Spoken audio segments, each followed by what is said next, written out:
everyone, my name is Sam. Thanks for checking out this video. If you get to the end and liked it, then give it a thumbs up, hit the subscribe button, and the bell notification button. So I got a ton of reading done this past week, and my shelves are actually so much cleaner now because of it, because a bunch of them were library borrows. So I read them and returned them all like right away.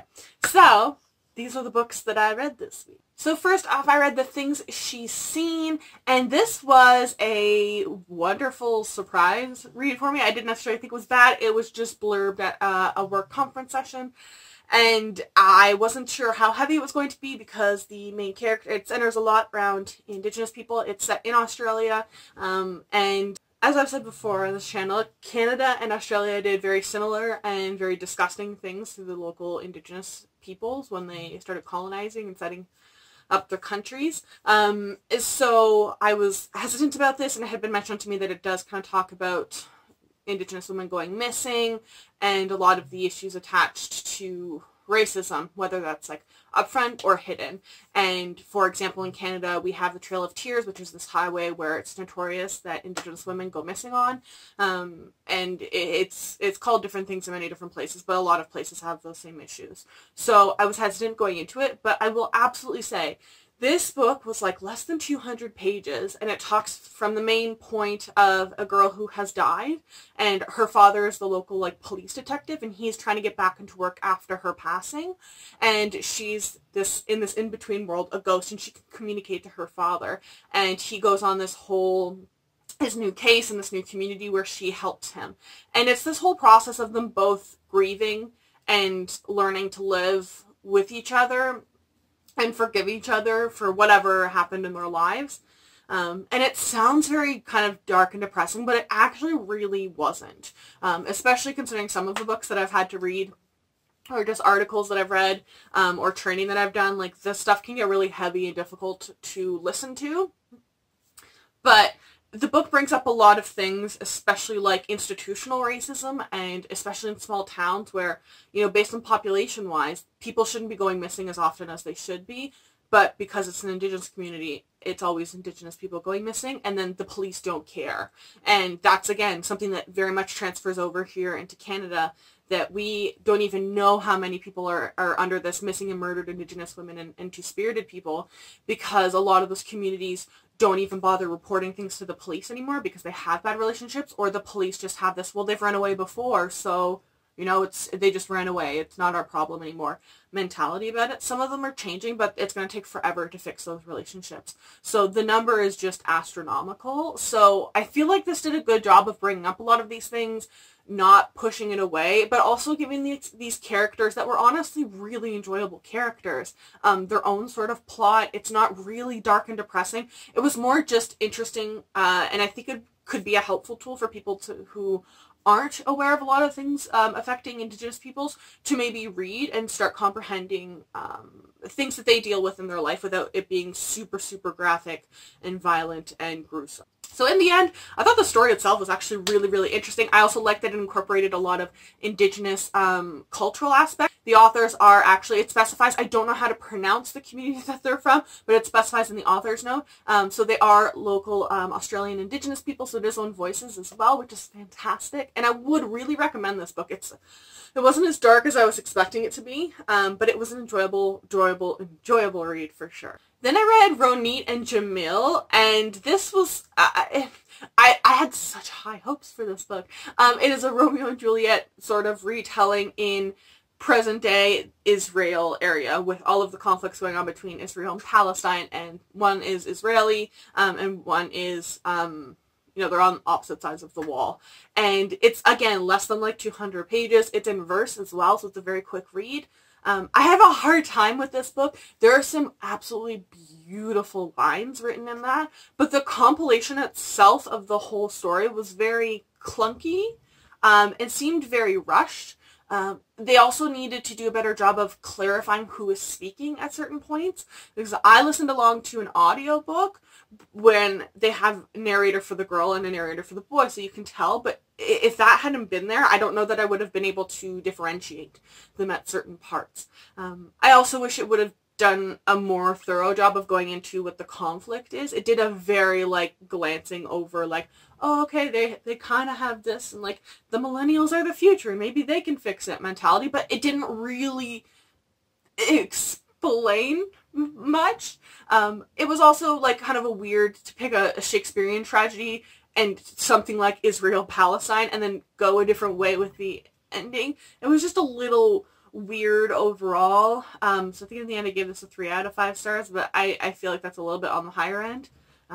It is a beautiful book though, like the cover itself, and like I said, there are certain lines in there that are just gorgeous, gorgeous, gorgeous. So then I picked up We Rule the Night by Claire Eliza Bartlett. I don't want to say Barter. Bartlett. This was blurbed as Codename Verity, an amazing book I've read, and Shadow and Bone, favorite series of mine. Having now read it, I don't know that anything of it pertained to Shadow and Bone. I think that was just more of like a marketing blurb of read this book, we'll slap Shadow and Bone on it. I don't see any correlation to Shadow and Bone, to be totally honest, other than like some of it being in like kind of wintry weather, but like that's not something very Shadow and Bone specific. But I could definitely see the correlations to Codename Verity. So it's set in this world. Basically, it's a parallel to the world wars that we had in the 1900s in Europe. And it's normally military and everything is being run by guys, but they're running out of manpower. They have all these jobs that they can't actually fill, and they find these people in this world that are predominantly women, well, basically all are women, who have these special powers, but these powers in this world have actually been like suppressed and were illegal for a while, and the enemy has had those powers and has been actively using them, so now they're trying to get those people to use their powers. And they are women, so they're running into this sexist clash, and it's this kind of, these two people that get partnered together and they don't exactly get along right away, and them getting kind of into the fighting and piloting and everything that involves in war. I think this had more potential if it had become a duology, and I don't think that's something I say very honestly a lot, because a lot of the times I feel like publishers unnecessarily extend series. This didn't have enough of anything in it, really. It's not bad, but there's not enough world building. It didn't totally explain that stuff. Some of the characters were good, but they weren't given enough development. The magical power system really isn't explained all that well. It was interesting, but it really isn't explained. The ending was just haste. Like, there was just so much of it that was just thrown in there and then never fully developed and never kind of given any backstory when it really did need it. This should have easily been a duology and expanded, and it just wasn't, unfortunately. What was here I did like. It just, somewhere between a 3 and a 4 stars. It had so much potential, but it was not long enough. It's just as simple as that. They didn't develop enough stuff. Then I read the exact opposite of Okay by Laura Steven, and this was easily my favorite book of the week. It is a contemporary too. I know. Gasp, shock, and awe. The main character is just me, but being like sexually promiscuous, shall we say. This main character is in high school, and at a party one night she hooks up with 2 different guys. It's all consensual. Everyone's just having fun. There's no like relationship drama. And one of the guys that she does hook up with is the son of a, shall we say, Mitt Romney-esque politician. Actually probably more disgusting than Mitt Romney. Someone like really like hardcore, like women should be suppressed, sexuality is bad, abstinence only, education, those kind of politicians. And someone films them when they're hooking up and posts it online. And it talks a lot about obviously revenge porn. She's dealing with a lot of issues with her friends. The media, when it comes to slut-shaming women, was a big, big thing. Just people in general, that the man was there and the girl was there. They were both absolutely both consenting adults. They did the exact same act together. She gets tarred and feathered, and the guy gets nothing. He applies to an Ivy League school and is likely going to get accepted. It's just like our world right now. And it's this whole thing. And I don't know that I would have been able to read it because it would have made me so angry if the main character wasn't who she was. She is so sarcastic and blunt and upfront and aware that this whole thing is BS. And going to get to the bottom of who exactly did this to me, because I want to make sure they understand everything that they've done. And she's definitely got tons of things going on outside of that, which kind of keeps building things on top. And there is some kind of a bit of a romance thing going on, but it really also brings up this thing of the nice guy. And that is one thing that I think actually pisses me off more than revenge porn nowadays, is I'm a nice guy, they always go for the good ones. And this book really, really emphasizes why that is exactly problematic. And one of the main character's friends is that whole I'm the nice guy. And it's angering, but it has a really, I feel like, satisfying ending for me. That is one thing that I find, when I read Moxie by Jennifer Mathieu, I think it was, I liked the book itself, but the ending was a little unsatisfying for me. This one felt really satisfying. So I'm absolutely going to be buying a UK cover copy of the book and definitely reading the sequel, and I'm very excited for her to come in the TBR and Beyond group. Then I read The Trials of Lizzie Borden. I think it's by Cara Robertson. This was so interesting. So it is actually nonfiction, so it was kind of right. So, I mean, like, I know the name Lizzie Borden. I know the gist that, you know, daughter probably might have, I don't know, killed her parents, well, her dad and her stepmother, in their house with an axe. And this whole thing, the whole trial goes on, and I know that she got found not guilty in the end, but everyone kind of thinks she did it, but then there's also, like, oh, maybe the uncle did it, and this whole thing. And that was it. I didn't know any of these nitty-gritty details. I read one, like a retelling, I think it was by Sherry Priest, like a year or two ago, and I enjoyed that, but it was like a vampire hunter kind of thing. This was interesting. It narrates you through what exactly happened to the crime, the kind of lead up, her arrest, and then the trial, and a little bit of the afterwards. And I'm, having now read that book, I don't know if she did it. Like, I just always kind of assumed that she did it. She got off on, like, some, like, loophole or something like that. But, like, there's definitely, like, questionable things that in her story. But the whole thing of, like, within a reasonable doubt, and I have doubts of whether or not she did it. But then, like, I don't know who else could have done it. But, I mean, like, there's been, like, crimes get committed all the time where we don't actually know who did it, unfortunately. So, I want to look more into the whole Lizzie Borden thing. But, like, my friend Meg was like, there's no way she didn't hear it happen. Look how small the house is. And I was like, but, like, there's just things in her story that, like, it doesn't align up. And, like, I will also say, though, the book itself brings up the fact that at the time there's a bucket of, like, bloody rags, and it keeps kind of coming up and up and up again. And she's like, that's what I put my period stuff in. And then there's this comment of, like, well, at the time period, like, women are considered, like, hysterical when they're on their period. So they thought that was going to play into, oh, she did it. But they kept not even touching the topic because all the people running the trial and everything were men. They didn't want to have to deal with it. I can't even fathom the level of discomfort you have to be like, we think she axed her parents, but we'd have to bring up periods, and I don't really want to talk about them. Like, how? I mean, like, I know there's guys that will, like, literally not go down the tampon aisle at stores, but come on. Like, it just, I can't deal with how much that made me laugh. But I don't know that she did it, and I don't know.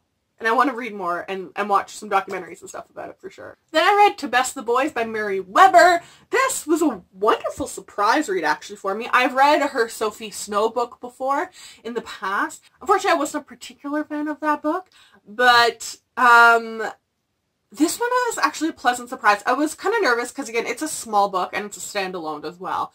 And I was hoping there was going to be more time spent in the actual labyrinth, like the whole, like, game. But there's a lot of before and a little bit of the after stuff. So the main character, her mother is from upper class, but she married into lower class. Her mother is really sick, and she and her father are working on experiments to try and cure her before she dies. And so she wants to enter this maze that it's kind of like a giant puzzle game that the local rich dude runs once a year, and the winner gets an academic scholarship to the local university. Generally, it's only men that get to take it, and she's got this whole romantic triangle going on for the whole thing, but she decides to Mulan it up, dress like a man, and go into the maze. And there's everything that happens in the maze, and then the fallout at the end.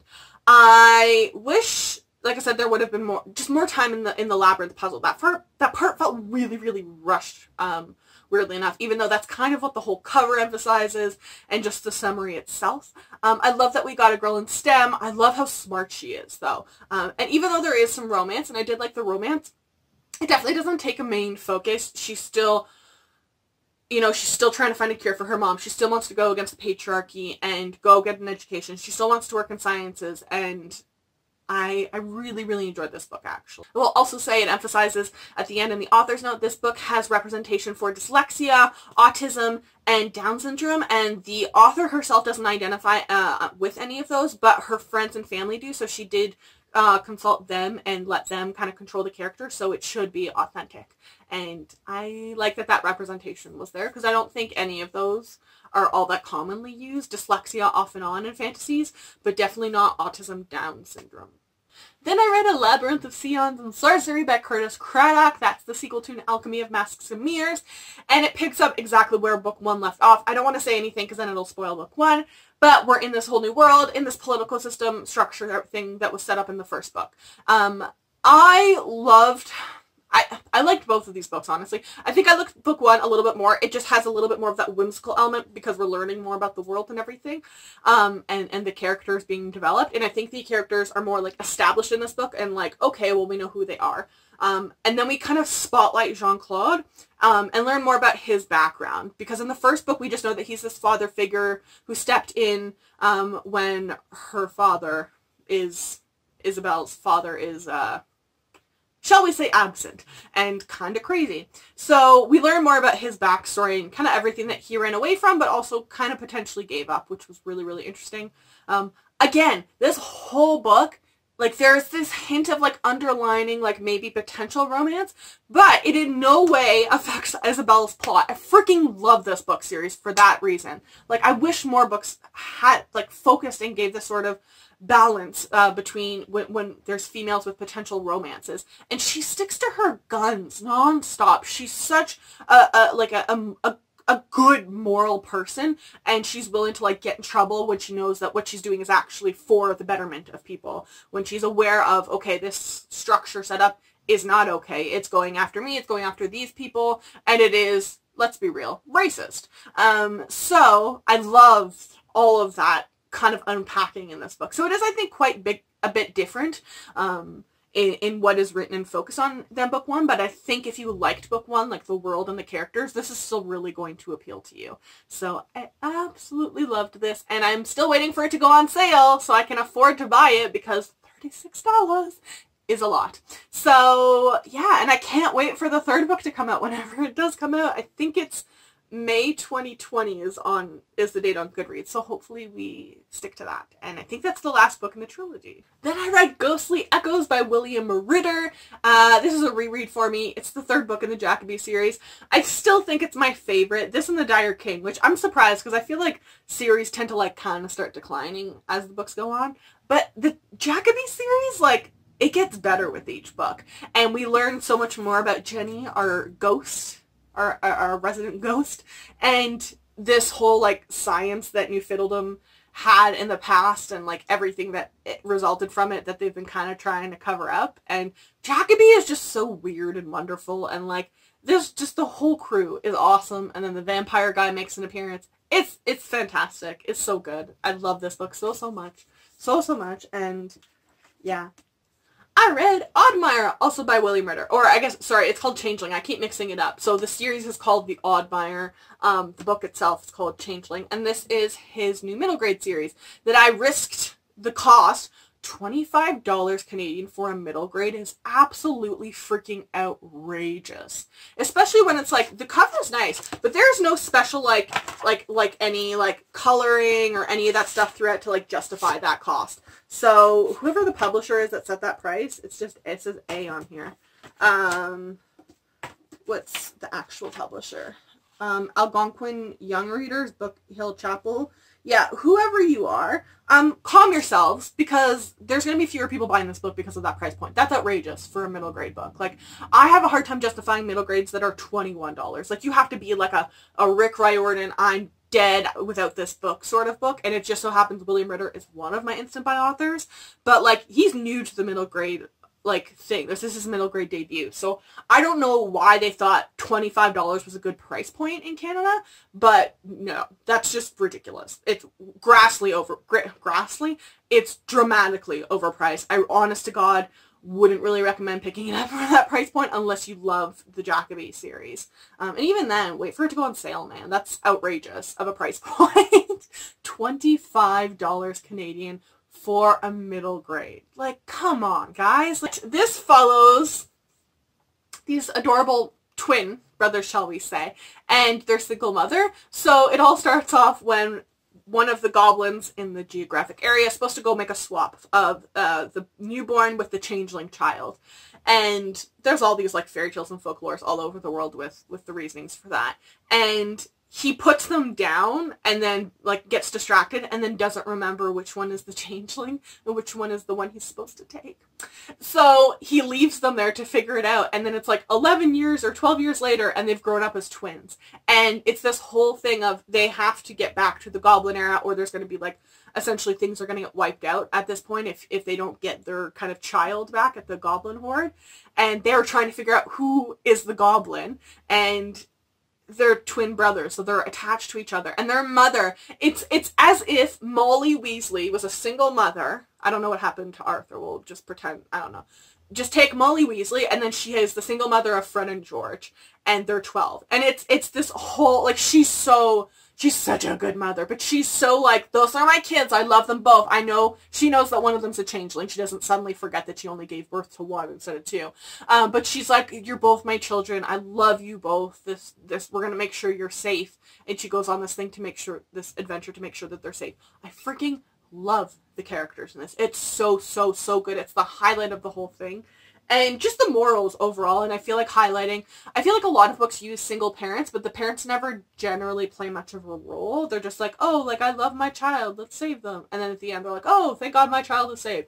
But the single mother takes a big, big role in this, in the book, and she has a lot of dialogue and presence, and I loved. So those are all the books that I finished this week. Let me know in the comment section down below what you read this week. I'd love to know. And if you've read any of these books, I would also love to know your thoughts on them. And I will link all of these books in the description down below. Make sure to check that out along with all of my social media. If you follow me, I will follow you back, and I will see you on Tuesday.